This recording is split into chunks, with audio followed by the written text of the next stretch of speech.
What's good, everyone? Welcome back to Press Turn. It's me and Derek again this time. Bit of a bit of a sticky situation with the recording schedule, so the other guys couldn't make it this time, but that's okay. It's a it's a day by day process, and we'll try to get this working properly. And I talk enough for four people anyway. I think you do. Hopefully, five people soon, but um, anyway. Oh yeah, and just wanted to do this real quick because I realized I went like three recordings without even mentioning it. If you've noticed the fancy new layout uh, yet, hopefully you have. That was done by a Portuguese guy I found on Twitter, who goes by Guinanmation. Super crazy story. He uh, he's actually like a fan of Suda 51 games, like Killer 7, No More Heroes, and stuff like that. And like he randomly found my account somehow. I guess it was because I was following some of the more popular Twitter users who are also big Suda 51 fans, like Steelball Runner and unfortunately that's the only person I can recall real quick. Sorry about that. And then I just hit him up and we talked it out, and he made this layout. He made the logo. He made the intro and outro too. So just wanted to give shout outs to him for that. And thank you very much for your work. And also, I commissioned another guy who is a friend of Gun in Motion, named Jan, who I also found through Twitter. He's a friend of Gun in Motion, and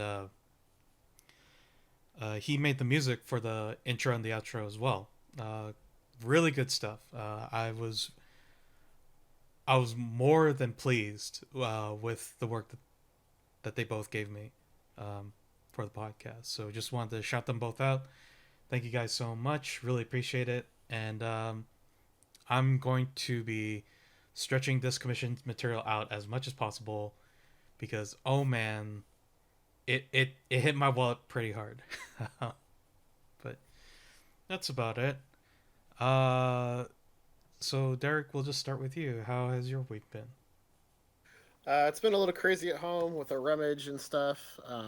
We just told everybody my last weekend my wife is pregnant due in December, so I'm sure that'll cut into gaming time. So I'm trying to get it in now, but not really successfully this week. Um, I played a little bit more of Tales of Zillia 2. Um, I'm trying to get those beat before Tales of Arise drops, and I did see some sites that had some time with a demo of Tales of Arise, and it's all sounded pretty positive to me. So I am excited to see that come out. Um, I spent most of the week playing a digital card game, so this is a little off from what we usually talk about, and you guys should be impressed it took me this long to bring it up. Um, but most people have a lifestyle game that's like you know, there's an hour left, not enough time to really dig into a game, but you don't want to go to sleep. And the game that you just always play on your phone or on Switch or whatever. Um, and for me, that game is Star Realms. So I'm going to give you guys a history of deck building here quickly because that's one of the few board game things that has bled majorly into video games. So now I hear people talking about deck builders like it's a video game genre, and I'm kind of like, wait, what? So if you've played like Slay the Spire or SteamWorld Quest or the hundred other deck building games of Constance, this all started with, I guess if you go all the way back to Magic in the 90s, but in Magic the Gathering, you built, so a physical card game, not a video game. You built your deck before the game and then played it out. And then in 2008, a game came out called Dominion, and the whole idea of the game was that you um, your deck during the game. So you started with the same basic deck as everybody else, and then you would buy cards, and then buy cards to give you victory points. And it was actually pretty bland, story wise, flavor wise. It was more of a kind of an exercise in mathematics. But I'm a PhD in mathematics, so I thought the game was awesome. So, and then afterwards, nobody wanted to play with you anymore. Yeah, actually, my wife and I played a lot. Started, and then I found a place to play online, and then she was like, "Nope, I'm out. You ruined it." So yeah, accurate. And so there a bunch of I interviewed the designer of that game several times in the past because I've long before video games I was doing board game reviews. I guess I should say betwixt my video game time. Um, then so a bunch of games copied Dominion. It took a while for video games to say like, hey, we should have card battles like this. I think that kind of was concurrent with Magic trying to go digital with Magic Online, which was well before MTG Arena. And then Hearthstone came out, I think, around the time my first daughter was born. And so, which Hearthstone is like Magic, where you build the deck ahead of time. So I'm talking about more games like Slay the Spire or um, SteamWorld Quest. And so in 2014, a game came out called Star Realms, and it was for the first deck building game where you were building a deck and buying cards, but you were also trying to kill your opponents rather than just get victory points. So a little bit more like Magic the Gathering or like a dueling game like Summoner Wars. Um, and so I really took to that game very quickly. And also, they went digital right away. So they've had a digital app on Steam and Android and iOS for, I guess, 7 years now. And so I've played that extensively, like 15K games of it. Mm-hmm. And so expansions come out and they're a few bucks each. And the main reason I stick with that is because most of these games, if you talk about, I mean, it sounds like we're a little off of board games, but there's big money in this stuff. I mean, Legends of Runeterra is the who's that publisher that makes of Legends Oh, right. game? So that's their battle card game that's digital. Hearthstone from Yeah. Blizzard. Like a lot of video game publishers are deep into the digital card game scene at this point. Mm-hmm. Uh, and so, but most of these are on a freemium model where like, hey, you can have some cards and you're gonna need more cards to win, and you can grind and grind and grind, or you can pay us a bunch of money. And so, because Star Realms is a proper deck building game where everybody starts in the same level and you buy the cards during the game, you can't really like buy an advantage ahead of time, which makes it a big relief from those games.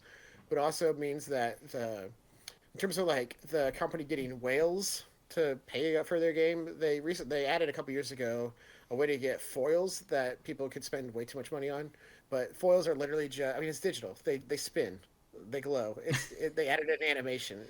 It's not like they printed them on separate cardstock. Hey man, Uh, hey man, those spins and foils are important to some people.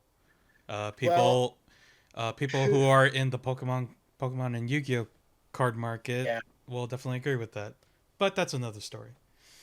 So I struggled with this when they first added it. I didn't want to, and I really tried to chase it every week, and then one week I just forgot, and I was like, thank God, I'm not worried about this anymore. But gameplay wise, it's never been pay to play or pay to win. So I'm thankful for that. Anyway, the reason I'm finally bringing it up this week is that this week I'm pretty sure, to my knowledge, I set a record in the app for most consecutive ranked wins.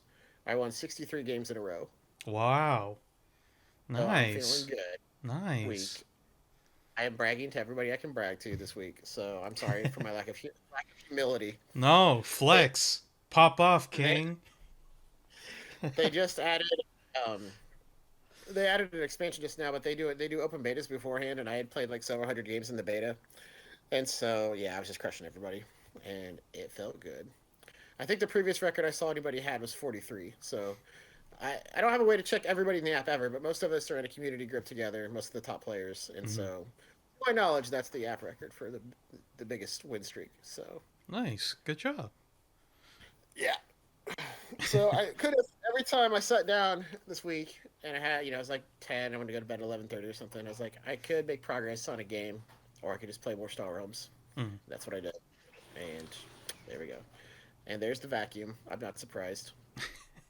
Let me change it to push to talk. okay. Um, I guess I'm kind of curious because I've always heard of Star Realms, but I never really checked it out myself. In terms of deck building games that are similar, I think I've only ever tried like Teppen, which is by Capcom. Um, and I guess what really interests me most is that you said Star Realms starts with all the cards already like in the game anyway. So I guess it's like, would you say it's more similar to Dominion, or does it require more aggressive strategy because of the different play format. So yeah, so let me be more clear. So Dominion starts with everybody has the same starting deck, and then there's a bunch of piles laid out, and you can buy from those piles. Mm-hmm. Um, and then Star Realms is a little different, where everybody starts with the same deck, but what's available to you to purchase rotates. So if you, it's very similar to the game Ascension. A lot of games have done this where they have like a market deck, and there's a bunch of different cards, and like there's five available. It depends on the game, but in Star Realms there's five. And then when you buy a card, a new card flips over. So you might flip a good card for your opponent. Or you might be able to get combos that might show up, might not show up. Whereas in Dominion, everything you could possibly buy the whole game is just there at the beginning. Mm-hmm. What I'm trying to say that differentiates it from Magic or other games where you build beforehand is Magic. You go to the store or whatever, you buy all the cards, you build the deck, and then you play with the deck. Like the building is not part of the playing. So whereas in Dominion and in Star Realms and in Slay the Spire, the improvement of your deck is part of the play. Although I guess technically in Slay the Spire, if I remember right, you upgrade your deck between games. It's not quite the same. Yeah, I don't somewhat. when you don't get new cards during the fight in Slay the Spire, correct? Uh, I believe so because like there's like Slay the Spire, Phantom Rose, Star Renegades. I think is like one of the newer ones that people picked up on after Slay the Spire came out. And I think the main idea for those deck building video games is that you start with like a set number of cards and then you switch out um, a few in between fights at Yeah, least. that's a bit more like Magic, except like you're able to like you go to a Magic tournament, but you're able to tweak your deck every round, which is not actually valid, Mm-hmm. and not what you actually do. But yeah, I guess that's more like that. So I'm thinking of more. So imagine Slay the Spire, but during the fight, you get money during the fight, and you can buy new cards, and then like the next turn, you have the card in your hand because you shuffled and you drew new cards. Right. So that's more like Dominion or like Star Realms. Okay. And Star Realms does have like a campaign in the app that you can play through, like a story missions, but it's basically just play the game against the AI with these special constraints. It's not there's no I mean there's some text between the matches, but it's not as much as like a Slay the Spire or something like that. And SteamWorld Quest really was like a full RPG, except the story was just very by the numbers. Yeah. It, That. I reviewed that game for us, and it was not great. Yeah. Like, uh, not to go off on a tangent, but that was probably like the most interesting decision for that company to do, or studio rather, because like SteamWorld Dig, it was all about like I was gonna say survival, but I guess really it was really more about like resource management and going out and trying to find like more resources to take back and to build up your town, somewhat like Terraria, I guess as well. So it always struck me as odd that um, well, I mean it was a spin-off game. It wasn't like necessarily the sequel to the first Steam World Dig. So I guess it's fine, but it just always seemed weird to me for that studio to try that out. But I don't know. I mean, I didn't dislike the concept. If Final Fantasy wanted to, instead of making a Souls game, wanted to make like a mainline Final Fantasy with card battling, I'd be all into that. I'd Yeah, be hyped. yeah. Um, they just didn't do it to the extent I think they could have, or a company could. Well, I don't know how much people would really enjoy a Final Fantasy Chain of Memories game as opposed to Triple Final tri- Fantasy tri- Dark Souls game. triple triad. Come on. Well, I don't mean like specifically a card game. I just mean like I know. how But actually, so like there is a Final Fantasy collectible card game like I've seen at hobby shops now. I can't yeah. imagine it's doing that well, but I wonder if they could make a Final Fantasy where you would play the Final Fantasy card game to battle in the Final Fantasy video game. That would just be Oh, yeah. I don't know. That'd be weird. It could be interesting though. Like I guess it would be somewhat similar to oh shoot, what was that game that was in Final Fantasy 15? I don't remember. I It remember Triple Triad, but yeah, yeah, they've all got one. yeah. Um, What about but Star Wars? What about Old Republic's Pazak or something like that? I don't remember much about Old Republic. Okay. But yeah, it seems like every RPG's got a card game in it for some reason. That must be why that's the two things I play Hmm. are card games and RPGs. They're meant. It's like peanut butter and jelly. I suppose so. There's Gwent from the Witcher series as Exactly. well. Every RPG's got a card game with it. I'm trying to think. Trails has a Ta- blade. does Tails have anything like that? I can't remember if Tails F does because I usually don't mess with him, but Trails does. Really? Huh. That's interesting. Shin Megami Tensei never actually had anything like that because like I think in general Shin Megami Tensei always just had to work with a smaller budget compared to the other JRPGs. And the only other time they did anything like that was, oh my gosh, this teeth grittingly hard puzzle mini game that was in Nocturne.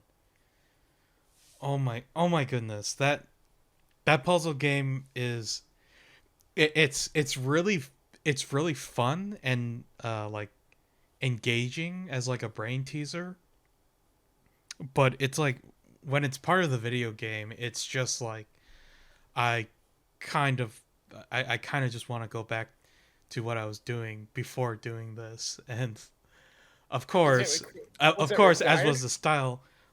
No, it wasn't necessarily required, but as the style was at the time, if you completed all the levels, you got like a really good piece of equipment out of that, and I think it had like a really good skill set to let me look that up again real quick. Have you gotten far enough to play it in the remake to see if they made it easier or harder?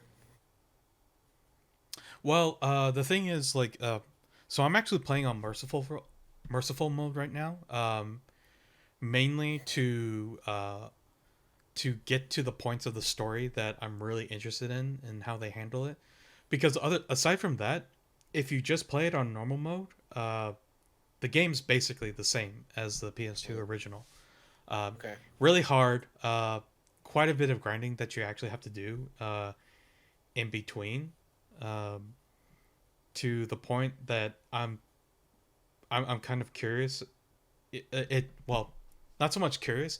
It's more like I'm more confused as to why the DLC that gives you extra money and EXP is even needed, because merciful mode makes it way easier, like extremely easy. I like there's a particular boss at, in the early part of the game that's kind of like that's mimetically known as the wake up call for that game. Um, and my party wasn't great. I had a demon who was weak to wind skills, which that boss had, and even then, I think I cleared it uh, in about like uh, 12 turns or so, which isn't that long actually. The DLC is probably so people can say they beat it on hard mode. Yeah, but the thing is like it. I mean that's immediately what I thought too, but it's just like it makes no difference because you can change the difficulty whenever you want. And on merciful mode, the amount of EXP and money that you get, uh, I think it's more than double. I think it's almost triples the amount that you get on merciful mode, which basically means you can pretty much enjoy that game at a very casual pace. Uh, So you still have to grind. uh, it depends if you want to like fuse different demons um and like max out the demon compendium in that game. Aside from that, not really. Like you could probably just, well, okay, arguably so far you could probably play it um, fairly casually. Maybe pick up a couple of battles here and there if it's your first time and you're not quite sure of how the press turn system works, but you probably could get through it okay. Uh, like I was taking my time, and the point I'm at right now in the story, I'm about like 7 hours in, and but really I've just been grinding to get certain skills on my demon. So if anything, it makes that part easier. But I think with merciful mode, it would take about the same time as a person who knows the game fairly well to complete it on normal mode, if that makes sense. Um, There's something in the Trails games that I really like that I wish Octopath Traveler had. mm-hmm, So in Octopath Traveler, I ended up with a very uneven party at the end, and the final extra thing that you want to do, you have to use all 8 party members. And I was like, I'm not grinding by other set of party members for this. But the Trails games have this thing where if you are like under leveled, where you're the monster or boss you're fighting, the XP gets multiplied based on the difference. mm-hmm, So the nice thing is like if you get an old party member back or you haven't used them for a long time and they're like 20 levels under, and that you go in one big fight and they make it through, they get like 4 times as many levels as everybody else. So they quickly catch up and it comes out even. So you can leave party members alone for a long time and then still bring them back and make them competitive quickly. okay. But I bring that up because if you play that game on easy mode, I literally every time I played those on easy mode, especially when I was reviewing it and I had an embargo date, you just go if you just run past all the overworld guys and go straight to the boss, Mm-hmm. you can just beat him, and then because of that multiplier, you get enough levels that you just I just never fight a bad guy, which is kind of dumb. But Yeah, it's like the easiest easy mode yeah. ever. No, for sure. I mean, like it's one of those things, right, where it's like for a modern gaming audience, you do kind of have to consider, uh,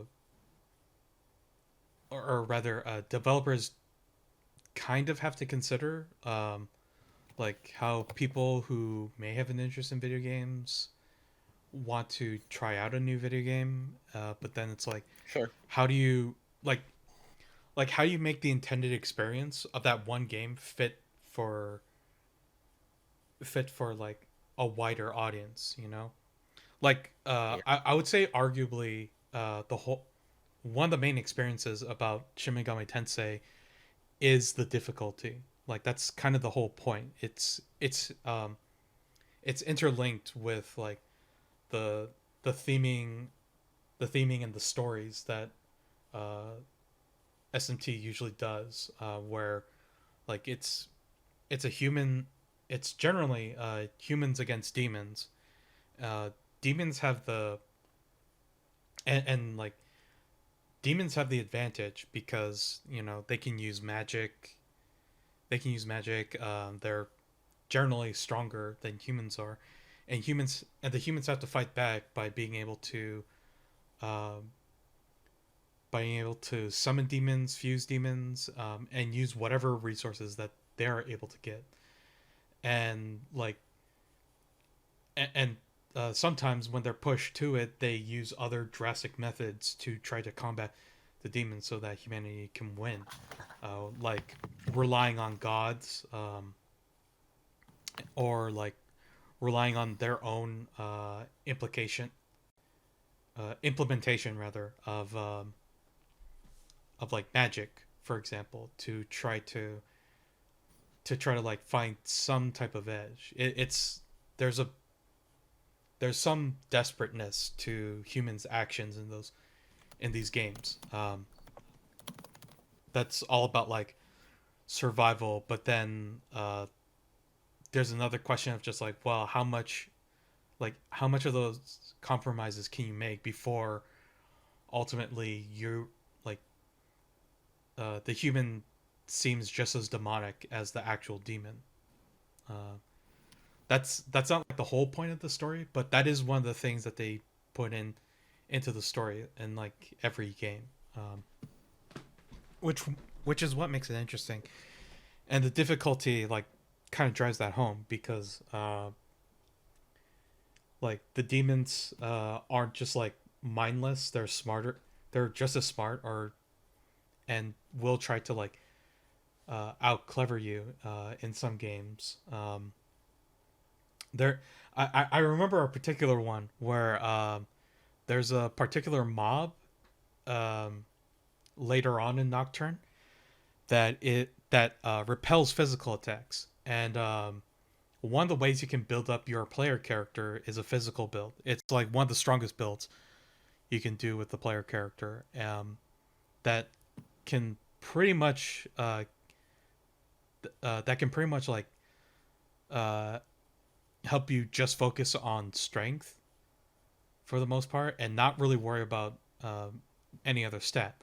The problem with that is if you encounter that mob and you forget that, the attack gets repelled back at you at increased damage and may one shot you. And at that point, I hadn't saved for quite a while, so I had to play through like 30 minutes of playtime to get back to where I was before that happened. Like, and it's one of those things is like it's one of those things where like SMT is very game design tricky where uh, it'll throw you a lot of curveballs that's reminiscent of like D&D design even where it's just going to be like, oh, here's a like here's a room, there's probably nothing in it because you took a wrong turn and you thought there'd be treasure and it's just like no. And now you have to go back feeling like an idiot because you thought there'd be at least treasure even if it was the wrong way. I can understand that for some people that's kind of mean, but just thinking like in terms of game design, I think it's kind of awesome. Uh, Sure. where it's just like, you know, like there is some like chaotic beauty in that where it's just like you don't always get a reward for making a decision. Sometimes it is a punishment. Like that's kind of the whole point of game design to a degree, where it's like you're given two choices, uh, and you make a decision on one of those choices, and you either get rewarded or punished. And like and the yeah, it's very archaic. I agree, but I still kind of like the games for that. It's No, kind I of fun like that to a degree. idea. I mean, I'm thinking about my own RPG play. Like right now, I'm playing the Tales of Zillia games, and I always go the wrong way because I know there's a treasure chest, and it's always just Hmm. easy pickings. So I mean, some games have the trap, right? You open the treasure chest, and crap, it's a tough battle.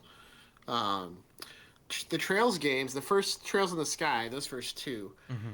after you open a chest, if you try to open the chest again, there's always like a sarcastic message the chest has. And so some of those are pretty good. Yeah. No, I honestly I do like those.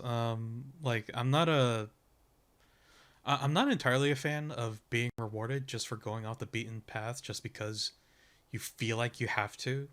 Um, Yeah, it becomes a cliche eventually, right? Like what? it's no longer off the beaten path. It's what you're supposed to do. So then it becomes self defeating. Yeah, like that's the thing is like some of those moments, like some of the story moments get ruined because you're just thinking as a player, oh, like oh man, drastic story moment happened. Oh, but there might be treasure down this other path when you should Yeah, be like rushing your way to the next story point, right? Uh, yeah, like I like it when games are sorry roll that back. Like when it comes to linear games, I don't mind there being open ended segments, right? But at the same time, I shouldn't have to feel like I have to engage that all the time. I should feel, uh, at least with linear games, it should be whatever. whatever the moment to moment is building up to, right? Like that's kind of the point of games with linear story is that you can feed the player along with a breadcrumb trail to go to the points that you want them to go to. That's kind of the whole point. Right. Um, and once in a while, you can reward them if they decide to not go on the intended path, but it shouldn't be every time. Um, there should be Yeah. moments where it's like this moment is more important than just like getting a paltry reward at the end of the wrong path just because you took the time to explore that. Yeah, so there's like common, especially with the Final Fantasy games, but it's a common trope where like something bad happens and you're supposed to like beeline to where the boss is, and you'll hear the music change, and all of a Mm-hmm. sudden it's like a beat and like scary, and it's like no, like you got to go fast. A lot of times those are the best times to explore because they think you're gonna beeline, so they put the really good stuff. Like they majorly reward you for not following the narrative Mm-hmm. because they think you will, and they're like, oh, here's this bonus thing. So yeah, I can see how that breaks the immersion some. Yeah, I feel like that's. I mean, I don't know. I guess it really depends on the game and if like it's really good at it's really good at crafting those kind of insular stories within the game's narrative, right? Like, like for example, it's like what if it was like a story moment where you had to rescue someone, but in the game story that person has been a total jerk to you. Like you might need that person, but you don't really care about them at that moment. And then all of a sudden you're presented a choice of just like, oh, he got kidnapped and the kidnappers went that way, but there's this other path though. And then it's like, well, I don't really care about him, so I'll go check out the other path first. And then it turns out there's actually something kind of nice. Uh, See, I could see taking this further, and I think a game like Undertale could do yeah. this really well because they like to subvert tropes Mm-hmm. where like the game knows that you've been checking treasure chests or whatnot, and you get to a spot, and then the character dies, and the villain is like, "You're too late. You were checking that treasure chest. If you'd just been a little bit faster, they wouldn't have died. But you had to go loot the other room." Yeah. And like the game actually like changing the story and having a character like having a punishment like because you wasted time. Oh well, I mean, technically the game already does that to a degree. Like Undertale. for example, like well, okay, spoilers for Undertale. So I guess skip I've this played it. part. I mean to the audience, but Sure, sure, sure. so for example, like depending how you interact with the training dummy at the very beginning of the game, um, the angry dummy who attacks you later is just like, yeah, I witnessed your crimes, your sins. Yeah. How dare you talk to the dummy as if it were a person? How dare you insult its intelligence or its sentience or whatever?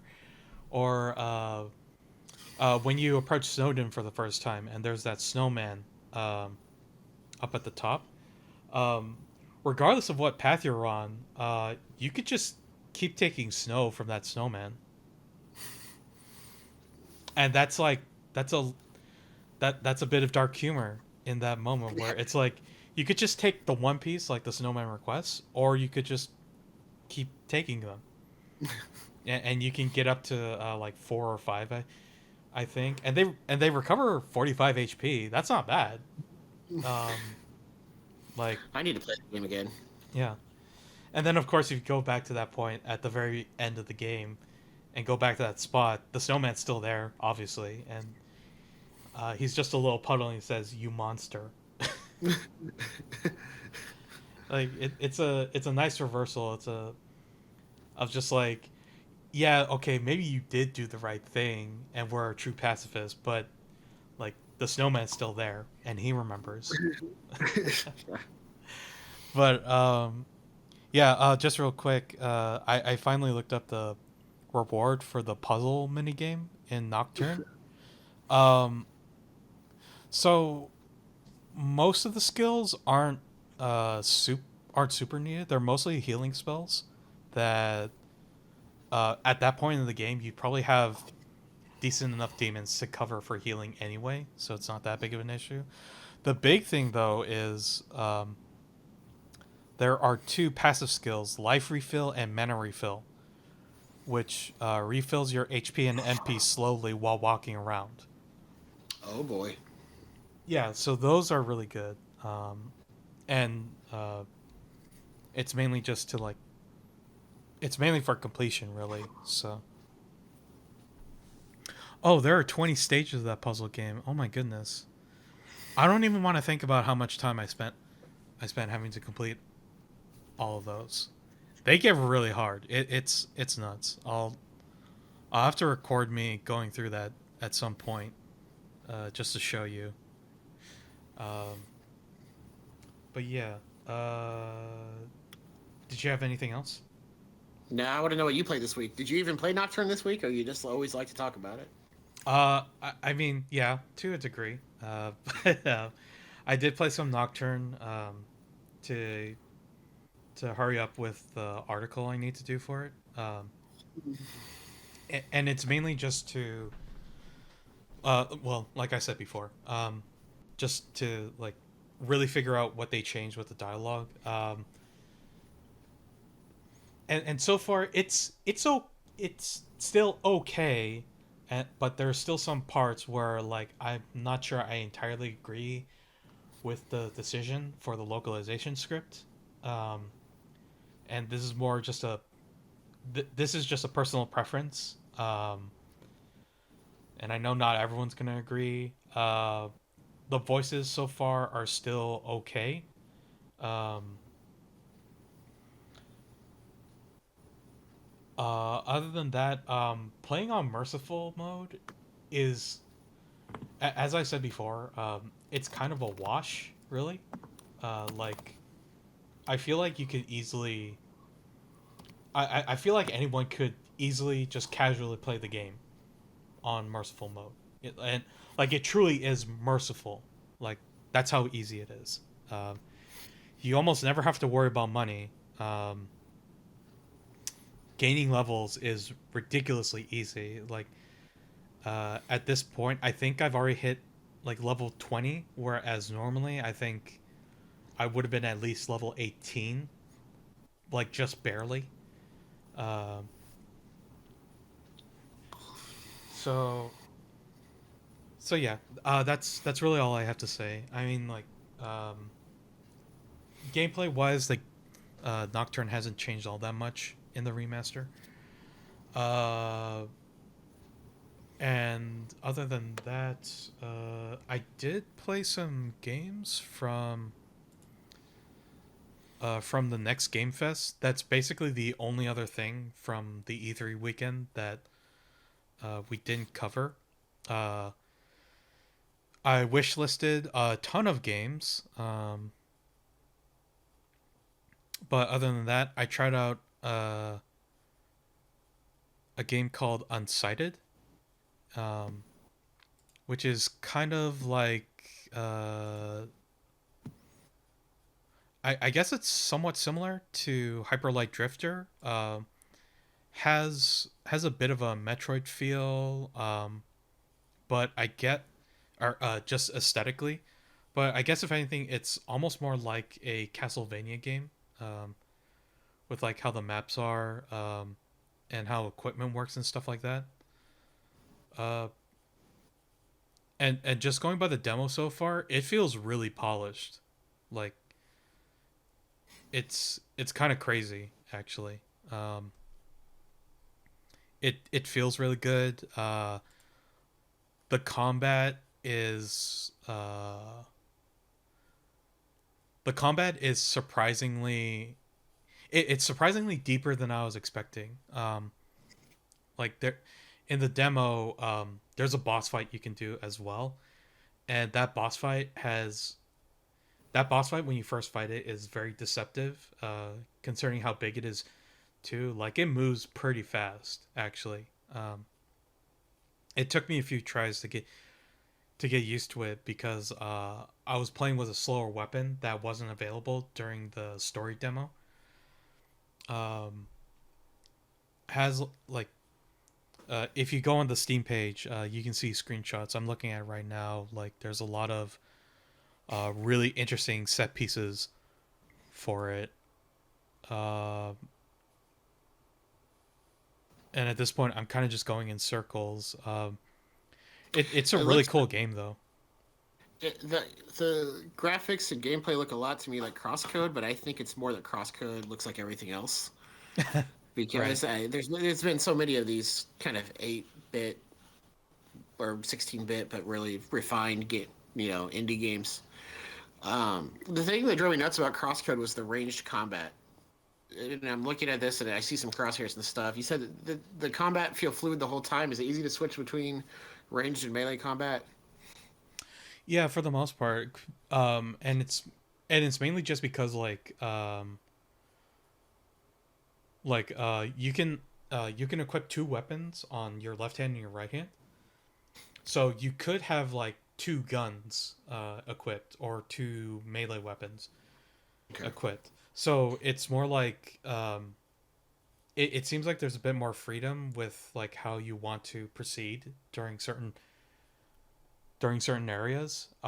But like if you need anything right away, you can just open the pause menu and just quickly switch it out for a different weapon. It might be a bit more cumbersome, but I think that's much better than just doing like a quick change, like while you're on the screen, I guess, because it does seem like so far that there's a lot of weapons that you can get in this game, and some of the uh, range some of the range weapons are have extra utility to them. Um, for example, like there's a grenade launcher that you get that can blow up rocks. The blaster can be used to activate switches from far away. Um, but yeah, it does seem uh, very interesting just from what I've played so far. Uh, really impressive that this is like the studio's like first big game that they're doing. Being published by Humble Games. Humble Games is usually pretty good about their selection as well.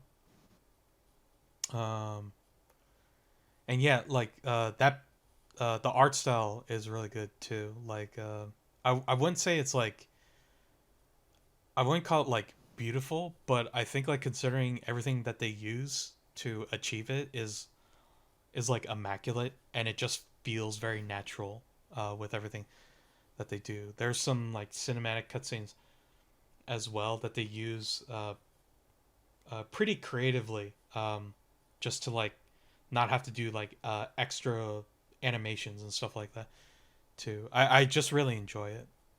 Um, and that's all I have to say about that. That's enough of me gushing about Unsighted.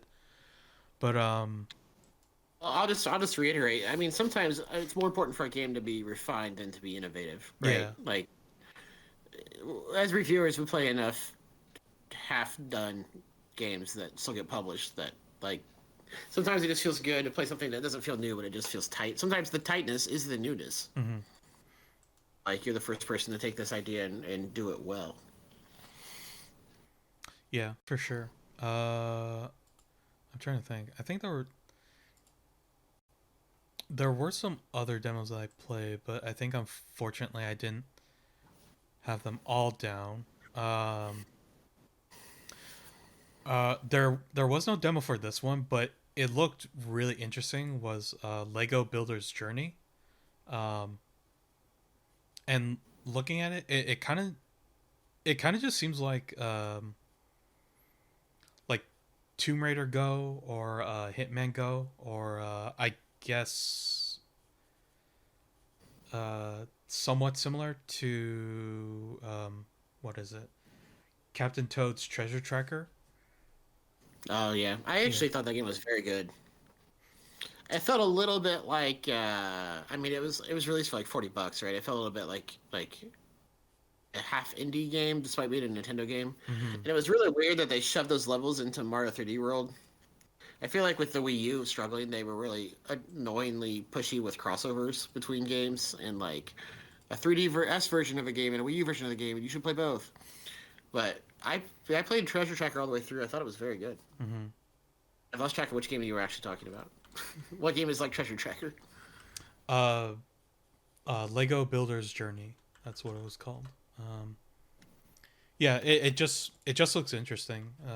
Or it just looks like pleasant, because like all the it's a puzzle game, and I see. yeah, and all the puzzles are built with Legos. Obviously, it just looks so nice and calming to me. I want. Sorry. I want to play this. Yeah, This just came out. yeah, it just came out, and my good friend Way Cooler on Steam, he's already written like a very glowing review about it. It unfortunately it seems like it's very short, so so it doesn't seem like it's really worth the price amount that's currently at right now. But if you pick it up for a 25. sale, yeah, I mean, like it depends with puzzle games, right? Like you kind of hope there's like a ton of puzzles that you can go through, but Well, the reason I'm interested is because my 7-year-old has decided that makeup and YouTube are more important than Legos, and she used to be really into Legos, and I'd rather she care about Legos than makeup. So fair enough. I I wonder if this could be a good idea to. I try to steer her activities instead of banning them and saying, no, you can't watch that or whatever. Yeah. Oh yeah, So like using the carrot instead of the stick. I get yeah, that. exactly. Yeah. That's definitely a smarter way to do it. It's just like, no, don't do this. I'm like, hey, that's cool, but have you heard of Pokemon right over here? It's just Well, I don't know if I want her playing Pokemon either, but stuff like, hey, I bet you can't brush your teeth for longer than I can brush my teeth. yeah, for sure. You want I, to I've watch that? I've definitely I've definitely had to do that sometimes with my nephew too. Like my nephew is a notoriously slow eater, so sometimes I'll eat with him and I'll just be like, hey, hey, I'm gonna win, right? Like I'm eating much faster than you. And then all of a sudden it's just like, no, I'm gonna win, and he just, like starts eating. Unfortunately, I have to do it like 10 times in a row just for him to finish one bite. Yeah, been there, done that. Mastication is not that boy's strong suit for some Can reason, we but tell? Can we tell tangentially related jokes on the podcast? you can. Do you know why when Jesus fed the 5,000, there were 12 baskets of food left over? Oh no, no, why? The toddlers didn't eat theirs. Okay, fair enough. Oh man, could you imagine just being like one of like a family who's there on that day, Yeah, and and it's the and it's 3-year-old like won't touch and it. it's like and it's just like, oh, thank you, Lord Jesus, like, come on, little Timmy, Johnny, Timmy, this is enjoy. history. You just witnessed a miracle. Eat the bread. It's just like, no, I I don't hate like it. I hate fish. Uh, anyway, My 3-year-old says it all in a phrase together now because she hasn't really separated words. So it's hmm no, I don't like it. You yeah. all together. Oh yeah, that's right. Okay, I did find uh, one of the uh, one of the demos I also played. Sable, which that game was announced like so long ago, and I was really interested in it. And Oh yeah, yeah, so far it just kind of seems like an exploring game. Um, Journey. kind of. No. Well, I mean yes, but there's like dialogue to it, and you Okay. go around like exploring the area around you to find stuff for your glider, I think, or sorry, your bike. I had to stop short because it was getting late, and I was like getting way too tired to even like think properly when I was playing that game. But I just love the art style of Sable. It, it's just like very visually striking to me to look at. The way the character models interact with stuff feels very choppy, but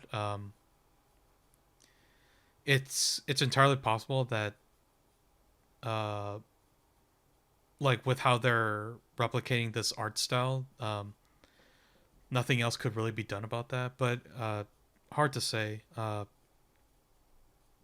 It's set to come out in like just a few months, but yeah, I enjoyed my time with that, and I know, I think there was one more demo that I played I really like. And if I can't find it, then I'm just gonna assume it's a game that I just picked up. Or you didn't like it that much. That's possible too. Well, while you're looking, I'll mention a demo that I didn't play that I downloaded and want to play. I finished watching the anime, the World Ends with You, and I downloaded Neo. And I've read some impressions and I heard from some people, and it all sounded very positive. So I'm pretty excited to play that. I don't know if this is good or bad, but some reports I read from the developers and the director sounded like it would be twice as long as the original one. I don't Hmm. necessarily need a game to be 50 hours instead of 25. I get that it feels like Kickstarter. So like board game Kickstarters have this thing. Are like it comes with 13 expansions that are Kickstarter exclusive, and you won't have everything if you don't buy it now. Then people never play it. I feel like video games are like it comes with 500 hours of content. I I want 20 hours of good content. Yeah. If all games were 20 to 30 hours, max 30 hours, and excellent, that's good enough for me. I don't need a game to be 70 hours long. No. Yeah. Definitely. Um. So we'll see if it is a good length or if it's long just to be long. Okay. Yeah, I can't find it, so I must be thinking of the game I just picked up, which was Phantom Abyss. Do you know anything about Phantom Abyss? Why does that sound familiar? I think I'm thinking of Phantom Brave, which is getting re-released. Okay. So, while you're No, I looking don't. that up, Yeah, I don't know this game. so Phantom Abyss is in early access right now, and essentially it's a roguelike runner type game. Um, there's a dungeon. There's a dungeon um, that gets randomly generated that you run through, and you try to reach the end, and you're like asynchronously competing with other people who have the game and are running that same seed. So like Ghost Trials that you Uh, can witness. yeah, but the thing is, you only get one shot at running that particular seed. Because it randomly generates everything. Mm-hmm. That's interesting. Yeah. And I didn't get too far, unfortunately. Like, I'm like getting caught at by like some traps. Like I've basically gotten nicked by like the same spinning blade trap like 3 times when I was playing it. Uh, Mm. it's also in first person, so I think like my Yeah. perspective of like dodging those traps is a little skewed just because I'm not really used to runner games with the first person perspective. I guess I should have played more Mirror's Edge at the time, but yeah, it's pretty fun. Really interesting idea, and it seems like there are also some other uh, items that you can equip. So, for example, the very first one you can get is a whip that basically lets you scale like higher points and edges, kind of like Indiana Jones ish. So It, it's a grappling hook, but they called it a whip. yep, basically. Uh, and apparently there's like one later that gives you a double jump, which I'm like Oh, I want that desperately because I feel like I'm misjudging a lot of my jumps often now. But yeah, it's pretty good. It's still in early access though. It definitely feels like that too. Um, it doesn't run super smoothly, but aside from that, really enjoying it. I think that one's definitely one to look out for. Probably should just wait until it's fully out, so you don't get just burned out on it. Like I think quite a few people got burned out on Hades when that finally went 1.0. Well, I just waited for the full release, and I was quite happy with it. Mm-hmm. Okay, so that was Summer Game, or that was Steam. What's Steam's thing called? Next Fest. Yeah, next Steam Game Fest basically. And so the other thing that we didn't cover last week because we were in the thick of it is the Nintendo Direct. Yeah. I recorded a quote unquote reaction cast to that, but it was really just like I had already watched it. It was a week after, and I basically just skipped around and covered the stuff that I just wanted to talk about more. And somehow managed to turn a 40-minute presentation into almost an hour of content. So, yay me, I guess. Um, Good job. but yeah. What did you want to talk about from the direct? I'm sure you Uh, definitely want to talk about two very big things, like uh, Super Monkey Ball and Kazi and Smash. I don't care about Kazuya and Smash because I don't care about Smash anymore because I realized getting not Brawl. What the heck are we on now? Ultimate was really about nostalgia because we played Melee so much in high school. But ever Mm-hmm. since I bought it, I've hardly played it at all. Like basically, my and other people have a different angle on this, especially if you're a dedicated video gamer. But it's for me personally. I play video games by myself and I play board games with friends. Mm-hmm. So I haven't hardly played Smash at all. So I never even bought the most recent DLC pack. Yeah, that's fun. Um, Super Monkey Ball, however, we actually played this all the time on GameCube with my in-laws, and so I can't remember if this is a just a remake of old ones or if this is gonna have new content. Um, oh I yeah, it's yeah. I honestly might get this. Well, let's see. I don't want to pay $60 for this. I want a review copy of this. Because I think my daughter would like it. She might get kind of frustrated because the monkey ball is actually kind of hard for something where you're just moving the stick. it surprisingly is. Like I was taken aback by that when I tried out whatever Super Monkey Ball was available on the PS2, and just going like, wait, I thought this was supposed to be fun. Why is this so hard? Yeah, no, it gets pretty hard. So we'll see. My wife would play it too.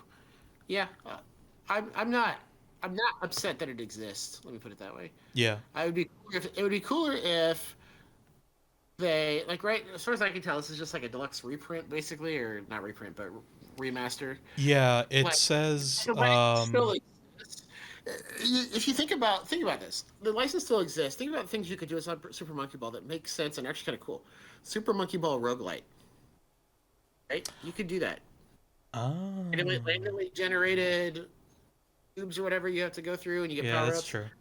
Like Super Monkey Ball is a cool concept, and there's been a lot of innovation in the meantime. Like you could do a mashup Oh, here and oh, actually have okay. You know what? No, forget all that.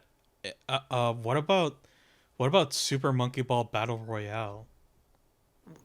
were there not any battle royale modes in the old ones? Well, I guess not with 100 Well, people, but well, like yeah, yeah. I mean, like just randomly generate a track and unleash a hundred monkey monkey balls. balls and hit each other. Monkey Ball 99. Oh, So oh, that sounds really bad out of context. Forget I said that. But yeah, well, I think it was. you could do something like Fall Guys with Super Monkey Ball. You know, like Yeah, the point is like you still have the IP. It's still kind of interesting. yeah. It's definitely unique. Like just a reprint is not it's not doing service to Monkey Ball. Come on, or not reprint. It's not board game. They're not I printing it. think I think I was kind of maybe I was kind of on this idea when I did the recording, but I think like a crossover between Super Monkey Ball and Katamari Damacy would kind of be Oh yeah. awesome. So we own Katamari Damacy reroll because my daughter had money burning in her pocket when we went to GameStop, and the money she was allowed to buy something with, she had $20, and she's only allowed to get rated E games. So Yeah. I haven't even, but she couldn't get past the tutorial. The two stick thing, she was like, I hate this, so it was kind of a waste of money. But Oh, I guess I could sit down and try it at okay. some point. But I wasn't impressed either. But I know it's a famous Oh, game, so I should. you're breaking my heart. You're I'll probably breaking give it my heart. I'll give it another shot at some point. Yeah. Um, Well, okay, like here's the thing. Like I say you're breaking my heart because you really are. But truthfully, like Katamari Damacy is definitely one of those games where it's just like you're either with it or you're not. Like it is. I still remember when that game first came out, and there were reviews coming out where people were saying like, this is like the most Japanese game ever released, and that is actually true. It is like so blatantly over the top and bizarre and just straight up weird that it's just like, yeah, no, like you're gonna like people who play this, they're either just gonna love it or absolutely despise it. Not just like not like it, they're just gonna go, I never want to see this again. Be- well, back to Monkey Ball. I'm yeah. kind of feeling the same way about Advance Wars. Like, it's great that you're remastering the first two Advance Wars, but like, Hmm. I would have been way more excited about Advance Wars 3. Like, Yeah, y- definitely for sure. y- Um, it's great that you recognize that these franchises still exist, but you're literally just throwing remasters at us. yeah, Like, come on. I guess arguably it's kind of like, I'm sure there were people asking for it, but the other problem too is like nobody, well, not as many people liked Advanced Wars past Advanced Wars 2, Black Hole Rising. Um, Yeah, I forgot they did some on DS. And really, for me, Fire Emblem actually has a story. And they're basically the same thing to me. mhm. I realize there's more economy with Advance Wars. But I'm hoping that the remaster is just like them learning how to make the stuff look and play on Switch so that they can then do Advance Wars 3. Yeah, But it's possible that this could just be like, um, not just like, well, people are asking for it, but also kind of like, let's hedge our bets and just see if there is enough interest to do an Advance Wars 3 in a similar style as to the yeah. reboot camp. So Two other I'll mention, like, oh, well, three. So there's a bunch of party games, right? So Mario Party Superstars. Hold on, I'm stepping on a toy. I'm so sorry. I'm in the toy room, and there are toys I everywhere. was about to say, I Uh, think you have an invader in your room. it's a. What is this? It's Sesame Street. Um, Oh, okay. so Mario Party Superstars, WarioWare, and Mario Golf are all basically just party games. Yeah. It's and they're all appropriate for my kid. And these are games that I think if I was gonna have people over and have a game night, like I would get. But like I said, if I'm gonna actually have people over post COVID, we're gonna play board games because they've been sitting collecting dust for 2 years Yeah. because of COVID. And so I might get one. Only reason I might get Mario Party Superstars is, from what I could tell from the videos they showed, it looks like it actually works on the Switch Lite, which the first Super Mario Party does not, because it does stuff with the actual Switch and the Joy Cons coming off. Yeah, because And I think Super Party or Super Party, man, I'm flubbing a lot of words today. the Mario games, Party Superstars, it seems to be taking from the original ones on the yeah, N64, as well as remixing a few just from the rest of the series. Uh, aside from the ones on the Switch and the Wii U, I think. So yeah. So my daughter has no idea who Wario is, but she does like Mario stuff. And so if Super Mario Party, and she also likes board games. So if Mario Party Superstars can be played on the Switch Lite, so she can play it and it gets good reviews, I might pick that up. yeah, I I'm trying to go over the boring stuff that I thought you wouldn't talk about. well, no, because the like they're all the ones that I was really interested in, honestly. Oh, really? Really? Yeah, I no, Let's because see. I like think I like. to me, I feel like Mario Party Superstars and WarioWare Get It Together are easy buys for me. Well, Like, see, Warrior. I played WarioWare back in the day, the DS one and maybe mhm, the GBA one, and they were okay to play by yourself. If it has a good co-op mode, I might get it. But yeah, what I saw for WarioWare Get It Together didn't really draw me in. yeah. I but I'm more curious as to the co-op because it sounds like it's only going to be um, local multiplayer, which well, see, is that'd be good for us. yeah, no, yeah, for sure. It's good for it's good if you live with other people, right? But For it's also sure. just kind of like I would like it to be online as well. Um, I don't know. It's Nintendo's thing. They kind of always seem to do this where it's just like, well, we'll add multiplayer, but not do online yet because insert reason here, which I'm sure exists somewhere. I wonder if sometimes they just do it later because they have everything ready but that, and they're like, well, get the game out the door and we'll add that later. Yeah, I mean, I suppose it's better than just doing a rush job and try to fit it in. If but I mean, we're both very aware of how Nintendo's quality with online multiplayer is with previous games, which is not very.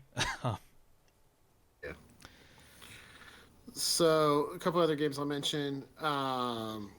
Astria Ascending looks okay. Any RPG I care about, but it just depends on the reviews. Because what I don't like, I really for RPGs, I really like story-driven games more than like, hey, there's 20 characters and 100 different ways to make your build. Like that doesn't matter to me. Yeah. And so it's the way it's described. It says it has 8 customizable characters and assemble a team. The way it's 20 classes to choose from, that makes it sound more like it's about the gameplay than the story, which is not really how I do RPGs. So Hmm. we'll see.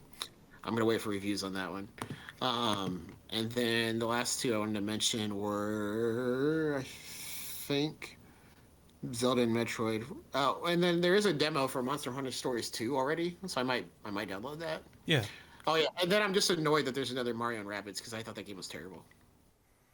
Yeah. Like, I mean, good for I wasn't particularly hot on it, but I do know that the game sold well. So it's just like, well, it's there for people who liked it. And okay. my friend Way Cooler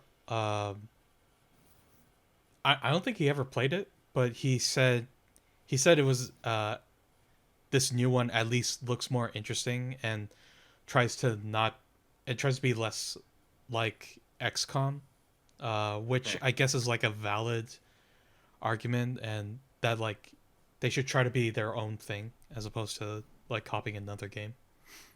Well, I never played XCOM, but I got the first one like when I got my Switch, and I was just not impressed. Hmm. Uh, okay, so first, let me tell you my sinking feeling about Metroid Dread Oh is that wait, my Dread actually, I before we get into that, did you look at Shin Megami Tensei 5 at all? rated it, man. I didn't even look. Oh yeah. Right. Okay, never mind then. I Continue. almost I almost fell in my own trap this week because we were given 3 codes for Dark Alliance, and I was about to just take one because I read the books, and then I was like, wait, this is rated M. Then I was like, wait, what kind of trash was I reading? But anyway, the okay, so my dread about Metroid Dread is that they are buying time with this game because I have a sinking feeling that Metroid Prime 4 is going to be Switch Pro exclusive in like 2 years.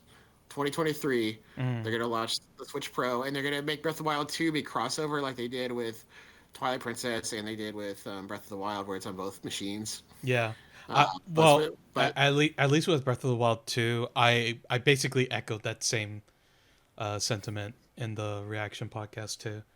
Um, I think they scrapped Metroid Prime 4 because remember they scrapped it and they're doing it over yeah, because they internally decided to make the Switch Pro and to make it exclusive and they had to redo it also it could be 4K and blah blah blah. yeah. You know what? That's entirely possible because because all they did was just drop that it was coming and then just never talked about it.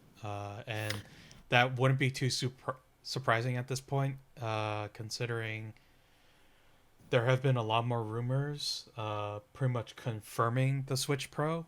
Uh, and I think like Nintendo announcing it in the winter holiday season is a lot more likely at this point now. Yeah. The question is whether it's going to be just an upgraded Switch or if it's going to be like the Wii U where it plays Switch games, but it actually has exclusives that don't work on Switch. Like if it's a new system that's backwards compatible or if it's just an upgraded Switch. Hmm. That's not clear to me. Well, I think at this point, it wouldn't really do Nintendo any favors to go the The route newest con. like Yeah, with the Wii U again, just yeah. because like I mean like I think the Wii U certainly had some advantages to it. It's just that it wasn't the fully realized idea that the Nintendo Switch ended up Yeah. being. So I think if anything, it's just going to be like it's a Switch but better, like much better, Yeah. hopefully. Yeah. But I could see it starting that way and then later, like 2 years after it's out, like, hey, we have new games, but actually these only work on the Switch Pro. Which at yeah. that point the Switch would be like 7 or 8 or 9 years old. So, it's amazing that the Switch has been out for 5 years already. Um, Oh wow, yeah. Oh my sorry, goodness. it's in its 5th year, so it Yeah. just turned 4. Um, it's been out longer than I realized. And I was looking at, I don't know why I was looking at this, but I just saw an article about Famitsu's sales from last week. So Famitsu puts out the top 10 physical game sales. I think it was Hmm. physical of like everything in Japan video games. The entire top 10 was Switch games. Oh wow, that's Like, crazy. I don't know how often that happens, but everything. Oh well, I Okay. mean like for Famitsu, because it's related to Japan, like Japan Yeah, yeah, is very into mobile gaming. That's just the thing. yeah, that's true. That's kind of why the 3DS survived as long as it did. Uh, Yeah, as well as the yeah, you're PS right. Vita even. But yeah, Yeah, um, makes sense, more sense. going back to Metroid Dread, Yeah, yeah. I'm actually going to argue with you a bit on that point, because they in the trailer they made it very clear that this is not like a spin-off. It's Oh, very true, true, true. clearly Metroid 5, So yeah, which is like that's a pop off, you know, like yeah, so let me just say I think that's my prediction about Metroid Prime 4. I actually don't. So let me go back to Metroid Dread. I actually don't care about the Metroid Prime series mhm. because I have to be the probably the video game podcaster with the most restrictions on games that I actually play. Because on top of not playing M-rated games, I get very very motion sick from first person games, especially if they're dark. Yeah, that's true. So I haven't been able to play a new Metroid game since Fusion. So don't get me wrong, I'm freaking hyped for Metroid Dread.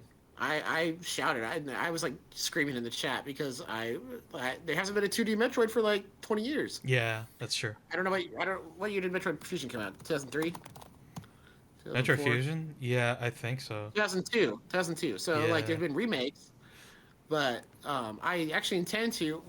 So the thing I'm mad about with Switch, give us GBA Online, you cowards.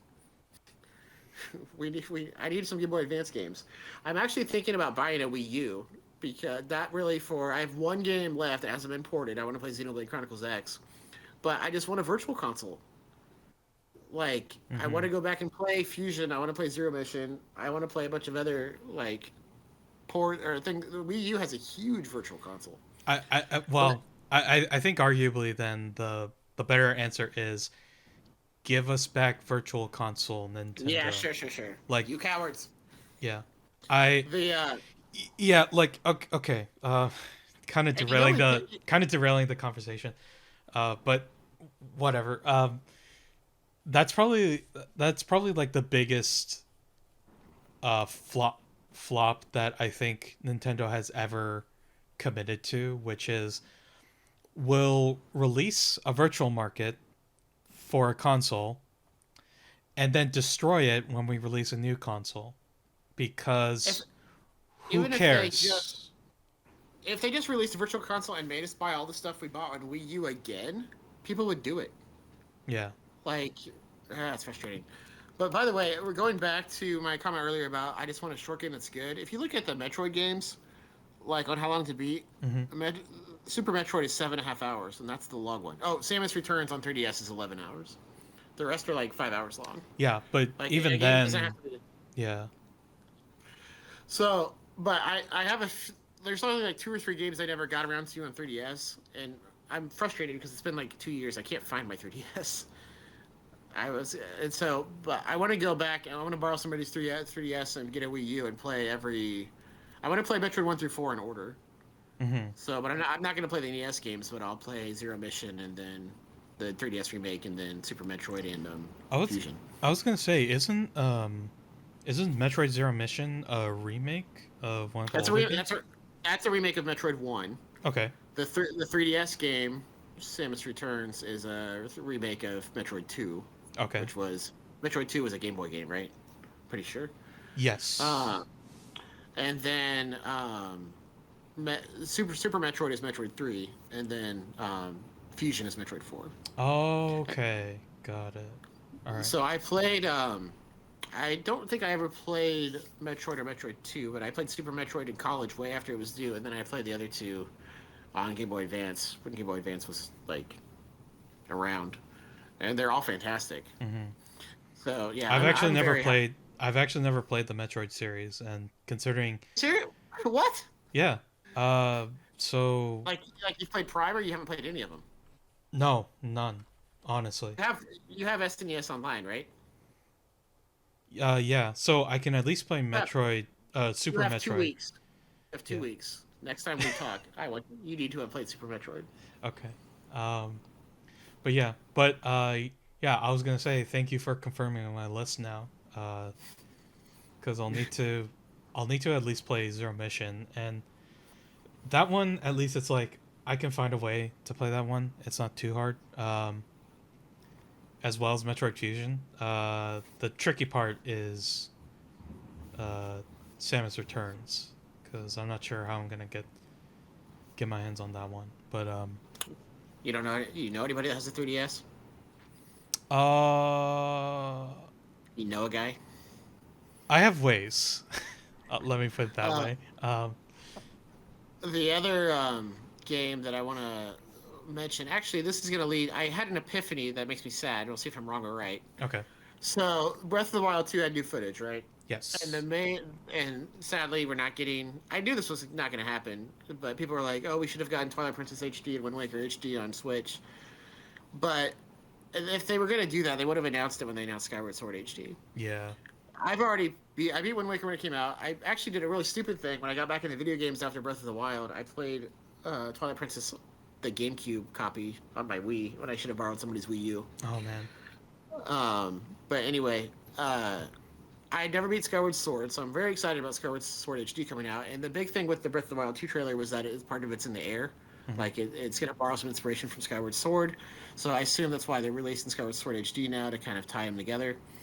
And so right now, I am excited about Breath of the Wild 2. It makes me kind of want to actually go back and finish more of the map because Breath of the Wild, I spent 45 hours on, which is a long game, but I mean, I beat it. I did the dungeons and I beat it. And there's 3 areas of the map that are still just dark. I never even went there. Yeah.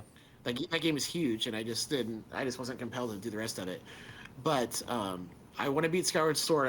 I'm already committed to reviewing Skyward Sword HD. But I had an epiphany that makes me sad and frustrated. Like they talked about in the reveal for Skyward Sword HD, how they're getting rid of motion controls. You can do it, or you can use the right analog stick Hmm. to do the sword attacks. So I assume even though they're remaking the whole thing, we're still not getting a camera, like a rotating camera.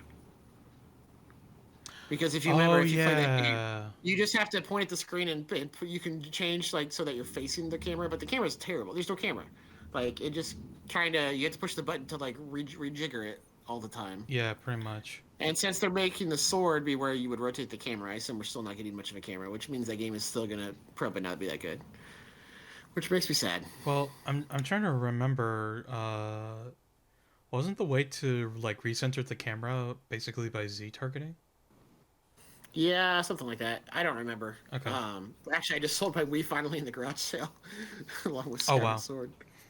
So, Yeah, I'm hoping that it's still good because I've heard a lot of people say the game, had a good story and it's certainly the art direction's great. I got about halfway through it, Hmm. and I just hate motion controls. Honestly, I don't know if I talked about this in the podcast before. The Wii's motion controls made me quit playing video games for about 9 years. Yeah, I think I forget if it was on the podcast or not, but you have I'm mentioned it glad before. I'm glad it was successful for Nintendo, but they basically drove me away from like video games entirely. Mm. For about 9 years, I played 3 video games, basically whatever Final Fantasy came out, and then other than that. So anyway, hoping for some redemption for Skyward Sword. I mean, Breath of the Wild, all that too. All they said was 2022. It's gonna be Christmas next year. I'll worry about it when it's closer. That's over. That's like a year and a half away. Yeah, I would say like I want to get excited about it, but at the same time, like a whole lot still wasn't really shown in terms of gameplay, really. Yeah. Uh, Aside from like a few like very small things, that and I mean like it's yeah like those parts sure it's exciting, but still doesn't really give anything about like like what our dungeons gonna be like. Right. Right. That was kind of like one of my misgivings about Breath of the Wild one, which is I I kind of wished I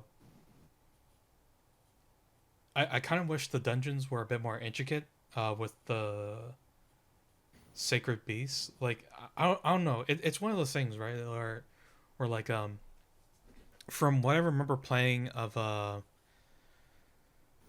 Link to the Past and the and I think like the very small parts of the Minish Cap that I played as well.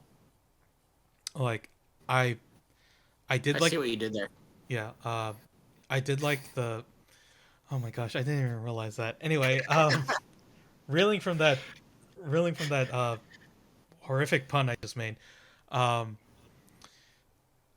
I well I like I don't really remember it off the top of my head. I still do remember those dungeons being very interesting to play. Whereas with the dungeons that I played of Ocarina of Time, I can't really say they were as interesting.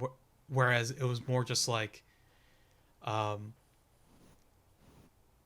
they were they were for the most part fine. And like with Ocarina of Time, it was their first time doing 3D game design. Uh, but then like going forward to like Breath of the Wild, uh, like the dungeons themselves didn't really feel as interesting compared to like the shrine dungeons. Like I almost wish the shrine dungeons were kind of like taken together and compressed, and that was just like a dungeon that you played through. Well, part of the point though with Breath of the Wild is that they were trying to adapt it for a mobile system, right? So that you could have some bite-sized gameplay where you could just do a shrine and then go to bed or whatever. Yeah, So that's fair. I can understand why. The Have you played Twilight Princess? I've only seen a playthrough of it. That's really That's about it. To me, that's the one that's most famous for these gigantic, intricate dungeons. That Hmm. especially that game, I felt like as soon as you got the item for the dungeon, you went back in the middle and you're like, "Holy crap! I see this place in a whole new light." And so, yeah, they were long. I don't know if I enjoyed the game. I don't know if I'd want every Zelda to be like that. Particularly as I'm getting older and having less time, I appreciated that Breath of the Wild had kind of like a bite-sized approach. Because sometimes I fall off of games because I'm like, I go to turn it on and I'm like, I don't remember what to do or what the heck I have or like how this puzzle works, and then I just never go back to it. Yeah, for sure. So Like I will say, um, despite despite me not liking Breath of the Wild as much as I was kind of hoping to, I will say I think its format fits the Switch very well. And and like for the record, I still did finish that game as after completing as much of it as I wanted to. So, yeah, uh, like it still did accomplish what what I think the developers did set out to do, at least. I remember this was back before I jumped. So that was really the game that got me back into video games after a hiatus. And my friend was telling me how good the Switch was and how great Breath of the Wild was. He was like, "Dude, you cook your own meals and your weapons break." That was his selling. That was the way he sold me on Breath of the Wild. I was like, you got to try harder, buddy." Yeah. I will say I'm not a fan of that. Yeah, neither of those mechanics are that good. Yeah, but it was fine for the most part. It was fine. Well, Yeah. anyway, I guess I should give should I give a grade? I will say, I mean, a lot of this I was hyped to just see things come back. Hmm. Even though I wish for a little bit more for Advance Wars and Monkey Ball. I'm still happy to see those franchises come back. But Metroid Dread, I will say, alone was probably the biggest surprise of E3. That sound right? A lot of companies were showing more footage on things like Elden Ring and things like that. But in terms of like a surprise announcement, I think it was the big one, and Yeah. I already went and pre-ordered it. I'm excited. Yeah, I think like I think out of everything, Metroid Dread made even a bigger splash than Breath of the Wild 2, honestly. Um, That's because we knew it was coming, right? yeah, for sure. But I mean, even then, it's just like, uh, Or you mean bigger than when Breath of the Wild 2 was announced? uh, maybe I would say it's comparable, at least. Yeah, I think it was more of a surprise because Breath of the Wild was so early, and we have Majora's Mask. I know that comparison doesn't go that well, but if I'm Nintendo and I'm investing this many years in development of at the beginning of a life cycle of a system, I'm gonna make a sequel. Like you got to reuse those assets. Like that's just smart. Yeah, So it was never really a surprise to me that Breath of the Wild 2 was coming out. It was a surprise to me that they were going back to 2D Metroid because I thought we were done. yeah. Well, I mean, if anything, I think it's just like like you said, it's been almost 20 years since there was another 2D Metroid game that was following up from where Fusion left off. So I think I think there was a lot of disappointment for other people with like no news about the Switch update, I guess. But I personally I don't think this was really the place to do it at. Uh, Yeah. Also, no news about the two Pokemon projects that were announced before. But then again, I think Game Freak pretty much. I think for Pokemon they pretty much do their own separate direct now. Yeah, I'm okay with that, honestly. Yeah, I was really excited for Shin Megami Tensei 5 news because honestly I just wasn't expecting there to be any updates on that. And then Yeah, it turns out that was pretty thorough. it's coming out on November 12th. I honestly thought it was going to be coming out next year, honestly. Uh, and it looks great.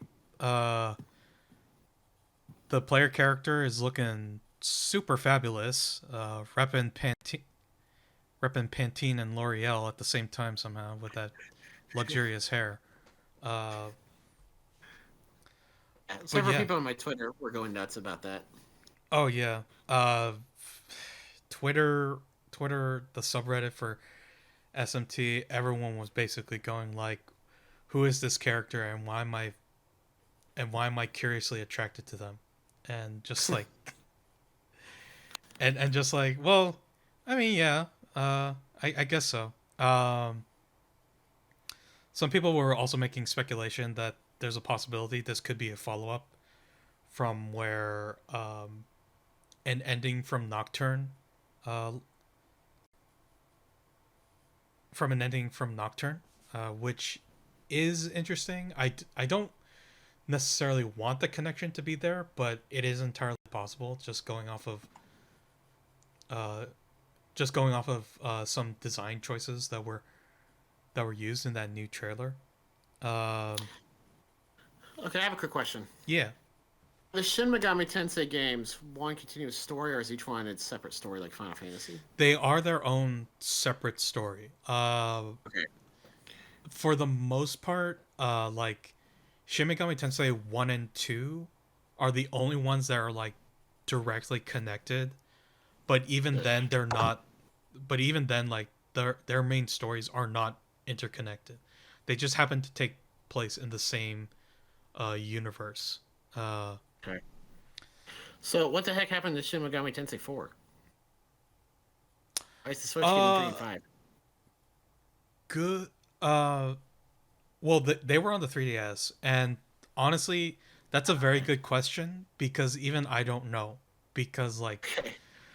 because Shin Megami Tensei 4 takes place at a time period where somehow Edo style Japan countries still organizations still exist, but they have but Tokyo exists, and apparently it's underground, Oh yeah, of course. and I don't know why that is. There might I think there was a reason for that, but if you're talking about like how did it come to be in comparison relate in relation to the other games, I don't know. Well, I Like, just meant why is it not getting a remaster? oh, I mean arguably they don't really. I would be perfectly uh be good with just a port of those games, because I think like I think story-wise Shin Megami Tensei 4 blew out the previous the previous titles like like by a mile. The story in Okay, that game is really good. Uh, got it.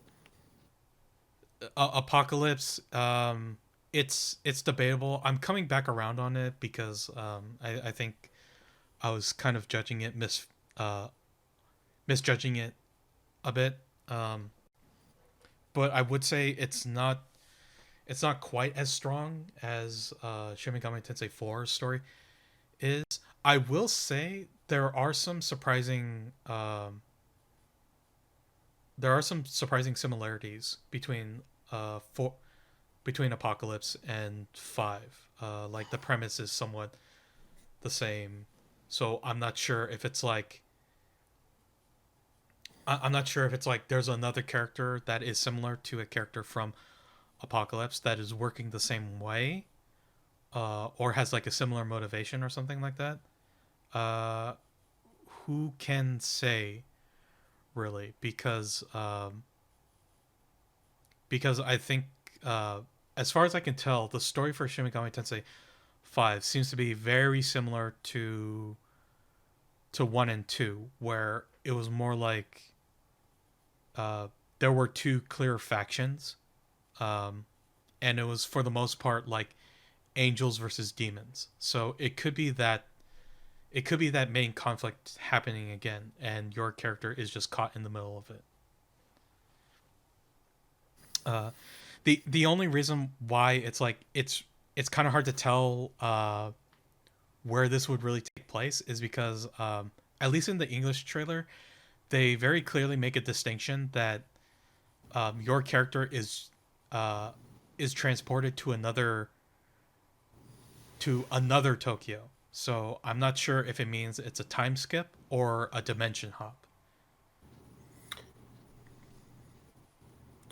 That would be interesting. It's kind of nice when the sequel breaks a barrier, makes a connection that you didn't expect.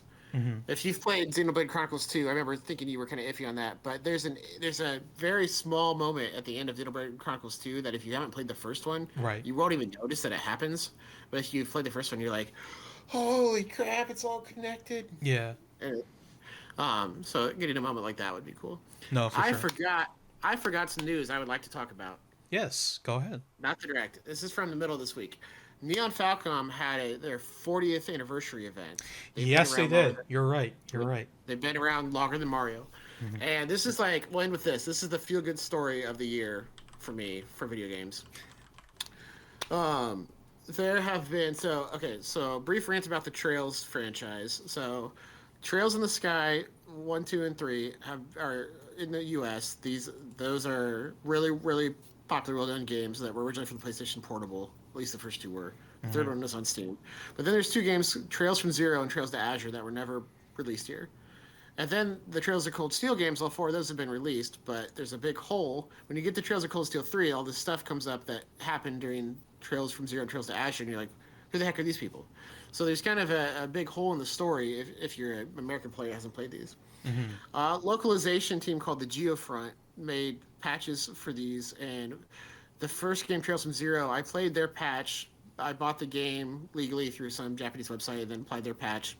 And honestly, their localization was better than any of the games that have been officially localized. And then they just did one for Azure, but I was in a hurry, so I played a bad translation of Azure.